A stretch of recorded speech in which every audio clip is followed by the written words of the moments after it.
We have been getting so many green beans from the garden the last couple of weeks that I am going to attempt some dill lacto-fermented green bean pickles. And I'm down in the basement because I need to find my lacto-fermenting tools, like the tops for the jars and the weights that keep the vegetables down, all that. So I'm going to dig through these boxes and see if I can find them. I think my canning stuff is in here, and I don't remember if I put lacto-fermenting stuff with the canning stuff also. Oh, I found it! And I'm gonna need some rings while I'm here. I needed to get some dill, and I really didn't want to go to a store, but I was actually able to find some at a little farm stand that's really close to our house. I was really excited about that because I didn't really want to go anywhere at all today, but it's just like a 5-minute drive, and they had dill, and it's local, and I'm excited. I'm doing these very similar to the way I do regular pickles, but I'm not getting a bunch of spices. I'm just gonna do garlic, onion, and dill, and then of course salt in the water.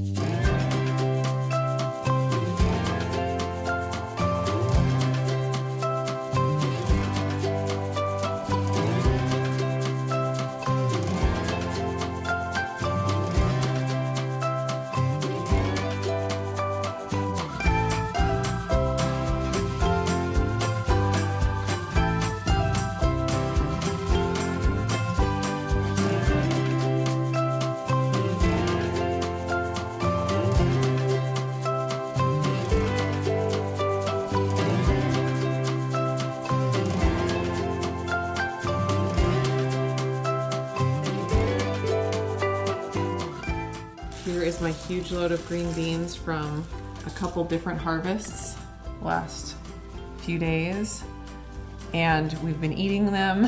And my mom just made a different kind of pickled green bean. This is one where that you cook, and it's ready.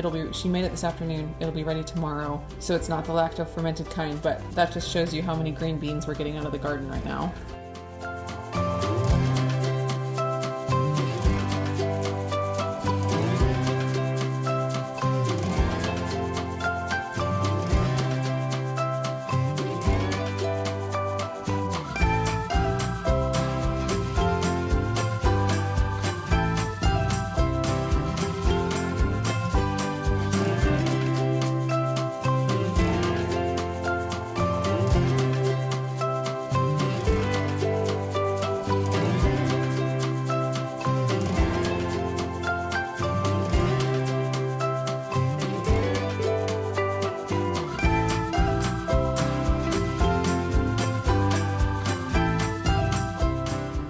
I absolutely love these weights. The brand is Mason Tops. And I got this set with the lids and the weights and I think a recipe book and the little masher thing that you use when you make sauerkraut. I think I got it like 3 years ago on Prime Day, and I love them. They are perfect. So they fit into the wide mouth mason jars like that, and that's going to keep the vegetables down underneath the brine. And then you have the lid on here, and enough of the gas is able to come out the top that you don't have to worry about them exploding or anything like that, which is wonderful. But I'll see if I can find these on Amazon still, or at least something similar, and I'll link it down below if you guys are interested in checking that out.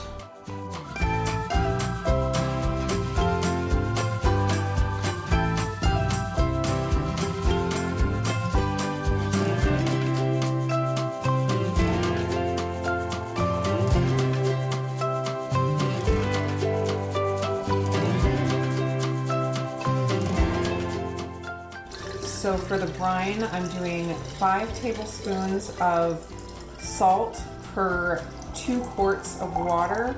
And I want the water to be just a little bit warm so that the salt will dissolve. So I'm putting mostly cold water in, and then I'm gonna put in a little hot water from my tea kettle to warm it all up. You wanna use a non-iodized salt. So the one that I use is the Redmond's Real Salt. This is probably going to be too much brine for these 3 jars. I probably overestimated how much I'd need. Now I'm just gonna fill these up, knowing that I'm gonna put the weights on the top and that's gonna, you know, displace some of the liquid. I'll probably make a mess, but that's par for the course. Oh, maybe I will use up all of this.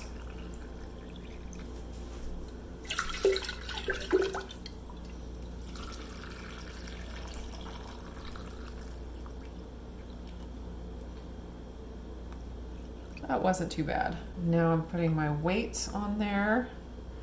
Oh, that's perfect. Keep the beans all below the level of the brine. That's important so mold doesn't grow.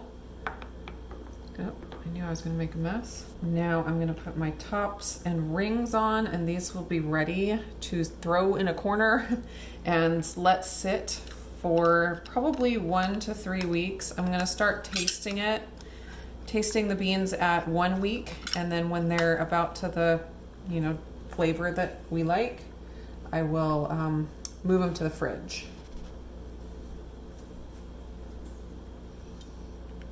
I have a spot in my pantry area already. I'll show you where I'm gonna put them.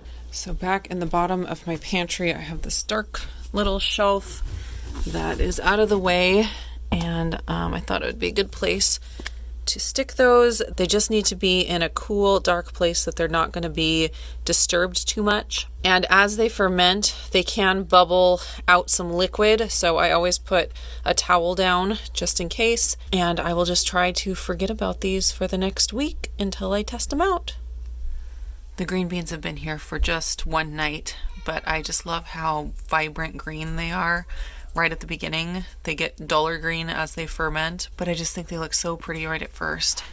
It has been exactly 2 weeks and I have not even looked at these green beans. I kept thinking of it at the wrong time and then didn't end up doing anything, and so I expect they'll probably be pretty well and done. So I'm excited to taste them. I think they'll probably be pretty close to done. So this one here has some of the salt water that's kind of bubbled up as it's been fermenting, and so that's just salt crystals on there, nothing to be worried about. Let's get these opened up and see what they look like and give them a little taste. I love these weights. They keep everything down perfectly. I don't even have to worry about it. Okay, let's do a little taste test here. They just kind of look like dull green beans. They've still got some good crisp to them. It's good. It's not super salty. You'd expect it to be really salty because of how much salt is in the brine, but it just tastes savory and flavorful. I didn't put a lot of spices in here. I just did the onions. I don't even remember what I put in here. Onions and garlic and dill. And so it's pretty simple. You can always add like jalapenos or other spicy peppers to give it extra flavor, whatever you like. But they're really good. Really great on a salad or like on the side of a sandwich, just adding to your meal. It just gives like that tang, something a little bit different than just a pickle. And when you lacto-ferment vegetables like this, they have a lot of health benefits as well. There's probiotics. It also helps with digestion, so it's a great thing to add to your meal. If you have trouble digesting your food, it can really help in that area. For storage, I'm replacing the lids with my plastic lids, and then they will be put into the fridge, and they keep practically forever. Since they're fermented, they just slowly, very, very slowly, because it's cold, keep fermenting, and they don't really go bad. The only time I've ever had lacto-fermented things go bad is if the fridge got too cold and they froze. So those are my DILL-icious lacto-fermented homegrown green beans. I hope you guys are all doing great, and I'll see you again in another video.